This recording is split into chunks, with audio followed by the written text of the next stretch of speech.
Hi, class. So we're going to talk about now stereochemistry. And so what stereochemistry is just really looking at the shape of the molecules in 3D. And so we're going to take a step back and kind of talk about all the different ways we can assemble the molecules. And then we'll dive in specifically into that bottom one of this page, those stereoisomers.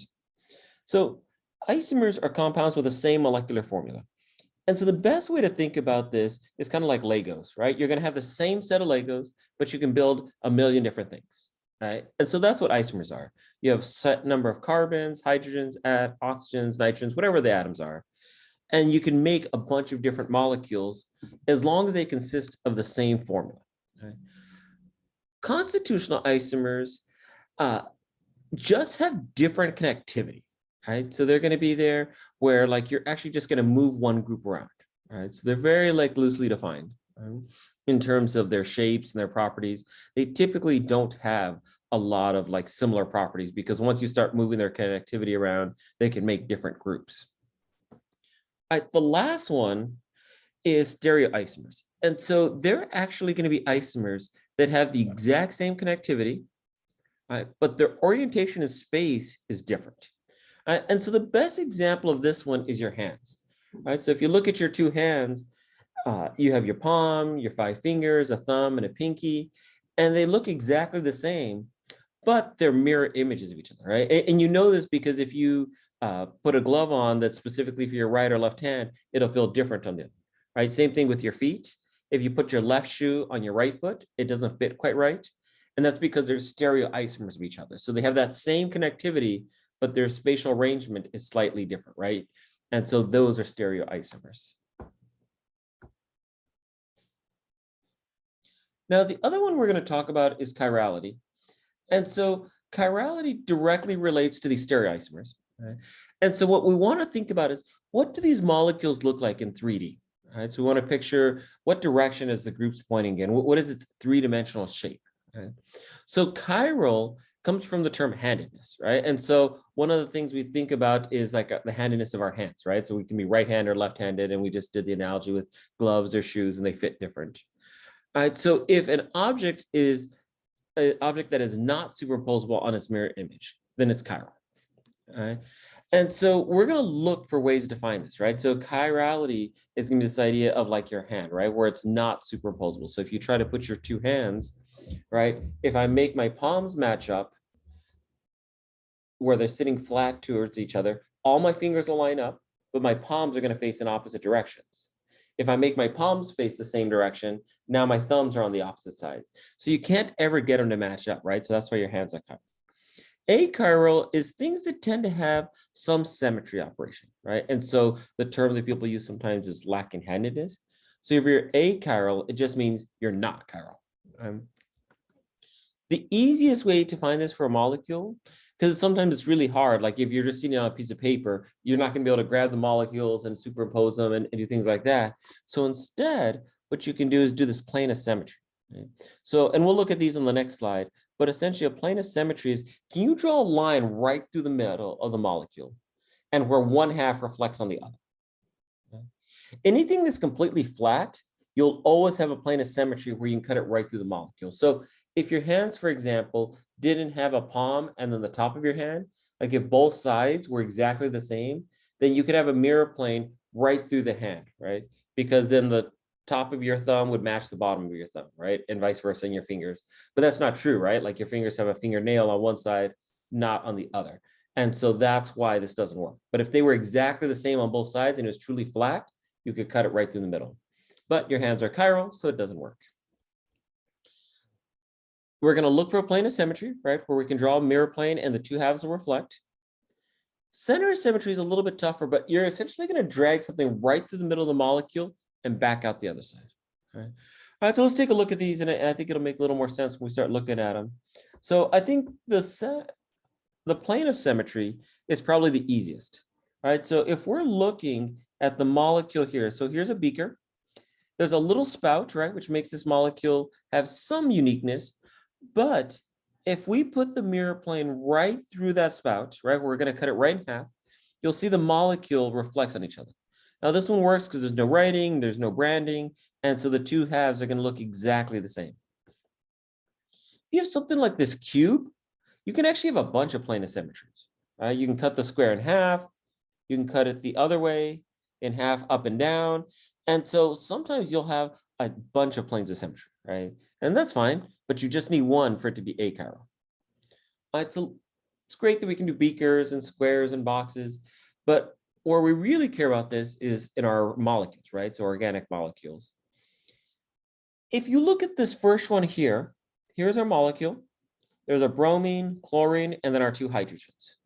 So what you're going to do is look for that plane of symmetry. If we had tried to cut the molecule up and down, so if we try to cut it through the hydrogens, the problem with that is now the half of the hydrogens will reflect on each other just fine. We cut the carbon atom, but now you're trying to reflect a carbon on a bromine, sorry, a chlorine on a bromine, and they're just not the same. But when we cut it sideways, right, horizontal, we're going to cut right through the bromine, right through the chlorine, right through the carbon. And so the half of those molecules will reflect on each other. All right, and so let's look at this picture just a little bit to the right. This is supposed to be our bromine right here. And so you can see we're literally cutting that atom in half.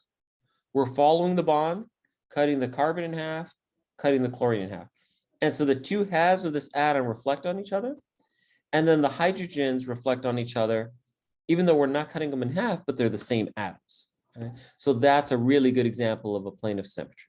Okay? The center of symmetry, which I said is a little bit less intuitive, is you're going to literally drag one of the atoms right through the center and out to the other side. Same thing here, drag it through the middle and out to the other side. All right, so if you can find either one of these operations, the molecule is going to be achiral. Right? If you can't, then the molecule is chiral. Right? The other thing about this, and we're going to get into this as we kind of move through this chapter, but essentially there's two different ideas behind chirality. We can have a molecule as a whole that's chiral, and then what we're going to talk a little bit later is we're going to have chiral centers, right? So specific parts of a molecule can be chiral, can have chirality to it, even if the whole molecule doesn't, right? And so we'll talk about those subtle differences as we kind of traverse through this chapter. Let's look at one more. And so make sure this is something you could do that if you looked at a molecule, right? Here's our cyclohexane in the middle. It has two alcohols. These two alcohols, if we cut it right down the middle, would reflect on each other. Right? And so it actually works really well, even if we put in the hydrogens, because we could draw that same plane of symmetry. It's the same molecule, just drawn the ball and stick, and we could put it right through here. And even though my line isn't super straight, we're actually cutting all of those atoms right in half. And you can see hydrogen reflects on each other. This half reflects on this half, and so forth, right? This one's pointing up, so they reflect on each other. And you're either cutting every atom right in half, or there's the exact same atom on either side, so they're going to reflect perfectly, right? The other place, and unless you have a scar or something like that, or if you pierce one ear versus the other, it doesn't work. But essentially, if you cut your face right down the middle, right, like with the mirror plane, most people are pretty symmetrical, right? And obviously, as we grow, like we get sunspots or different things happen. We're not usually exactly perfectly symmetrical, but for the most part, we have a lot of symmetry if we go right down the middle, right? Our eyes reflect, we cut our nose in half, our mouth, our two ears, kind of the same, your shoulders and arms. So there's that nice symmetry for people as well. So that's kind of maybe a good thing to keep in mind if you're trying to remember what's a good symmetry or example of a plane of symmetry. All right, so the next one is stereocenters. And so what we want to think about is that we're going to have stereocenters are going to be our broad big term, right? So we're going to have two different types of stereocenters. All right. So it's a much more encompassing or big picture holistic idea is stereocenters. And then we're going to talk about two specific types of stereocenters. So the first one that we won't spend as much time on, that we'll talk more about when we get to double bonds, is anywhere you have a double bond that you can have trans or cis is going to count as a stereocenter. And so essentially, anytime we have some idea of stereochemistry where we can designate some designation like cis or trans, R and S, and later we'll even use the letters E and Z to designate these three-dimensional shapes. If you have a double bond and you're able to classify it as trans or cis, that's going to count as a stereocenter. right? And trans means the groups are pointing opposite each other, right? So the hydrogen is going up, this hydrogen is going down. If it's cis, one hydrogen is pointing down, one hydrogen is pointing down, right? And so if they're pointing the same direction, they're going to be cis. If they're opposite, they're going to be trans. All right, but those are examples of a stereocenter. So both these molecules would have one stereocenter right in the middle. All right, the other one is anytime you have a chiral center. Okay? And I know we probably haven't used that term yet, but we'll actually go through that in detail here in a second. So we're actually going to be able to look at chiral centers, and we'll actually learn how to designate them as RS. But anytime you have a chiral center, that's one type of stereocenter. All right? And so we're actually going to talk about that now. So a chiral center is when you have 4 different groups bonded to it. Right? So here it says a carbon. It doesn't have to be a carbon. In this class, it'll 99% of the time be a carbon. All right? So it's really any atom that has 4 different groups bonded to it. Now, one thing you might want to add to your notes is that if it's different atoms, it's easy. Right? If it's different atoms, you can tell it's 4 different groups. They can be the same atom as long as you can find some difference, right? So as long as you can find some difference between them. Hydrogens will always be the same. So if you have more than one hydrogen, can't be a chiral center. If you're attached to a double bond, can't be a chiral center. All right. So let me give you one example.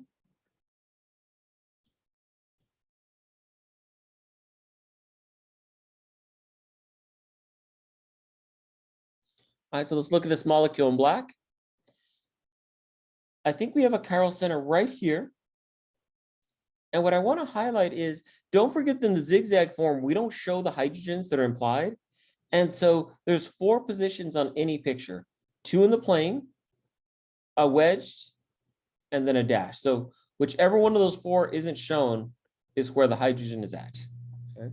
Now, I think it's easy to see, and I'm going to color code these as different, that the alcohol is different than the hydrogen. But now the question is this carbon in purple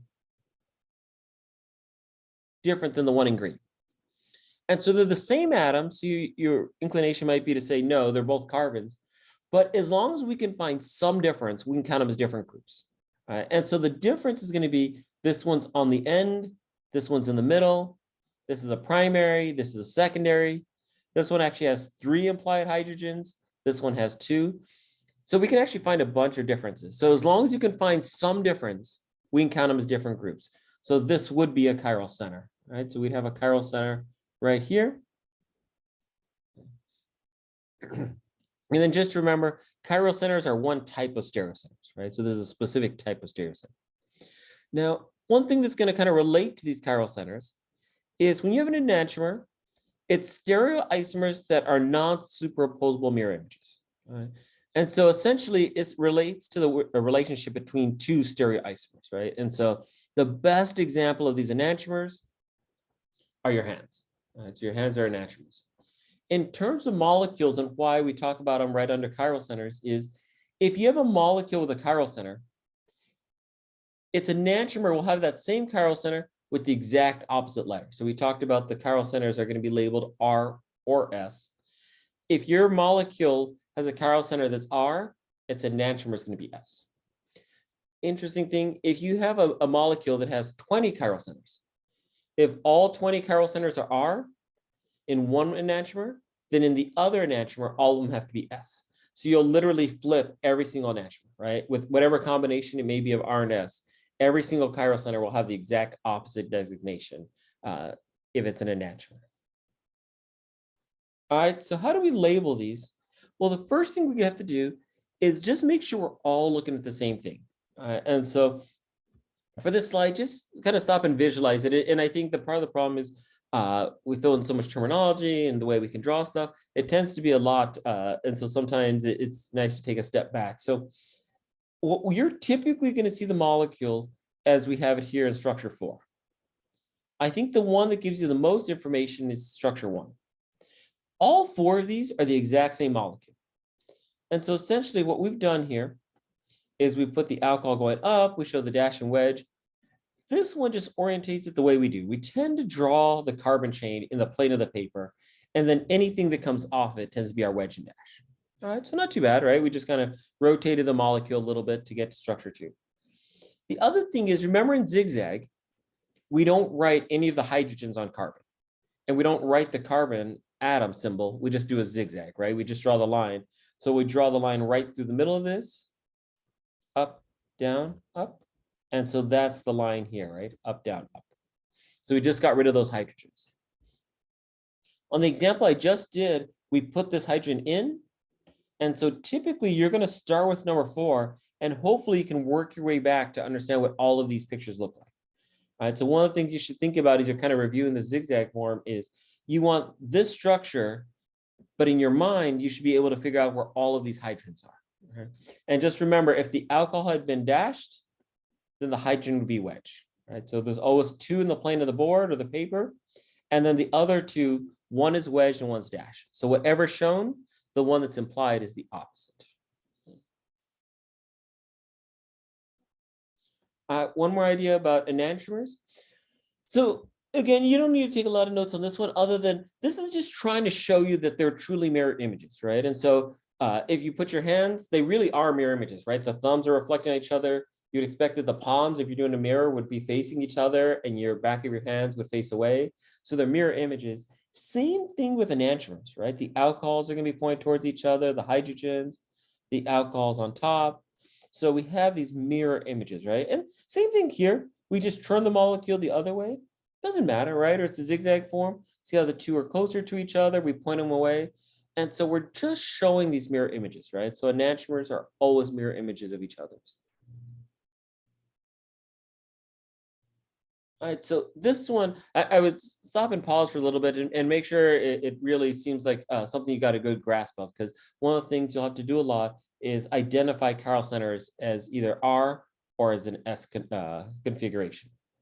So this first one, it seems more complicated than it is, but essentially you're going to rank the groups coming off that chiral center. So if you remember, we had something like this. And we had our OH, and then our dash. And so now, the bigger the atomic number of the atom, the higher the priority. All right, so if we're looking at this one, we can look at each one. And so we're going to have oxygen, hydrogen, carbon, carbon. And so we'll rank these from highest priority to lowest. So if we're looking here, hydrogen is always the lowest priority. Okay?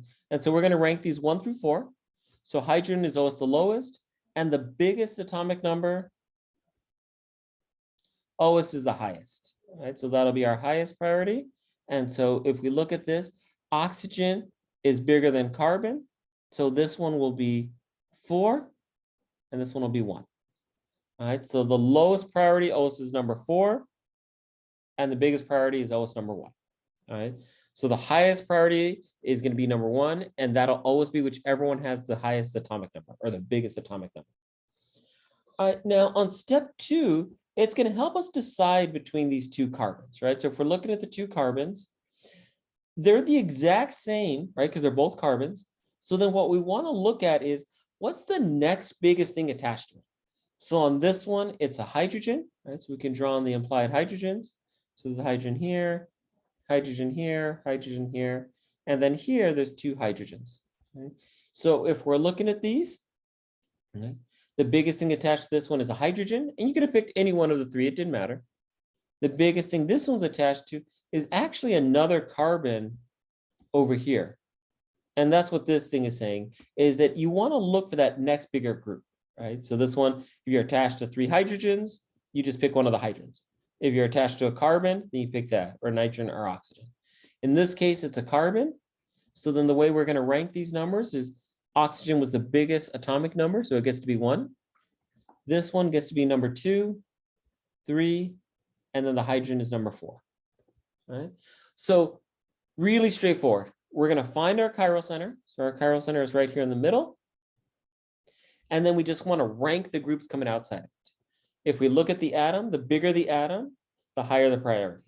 Right? So the biggest atomic number gets to be number 1.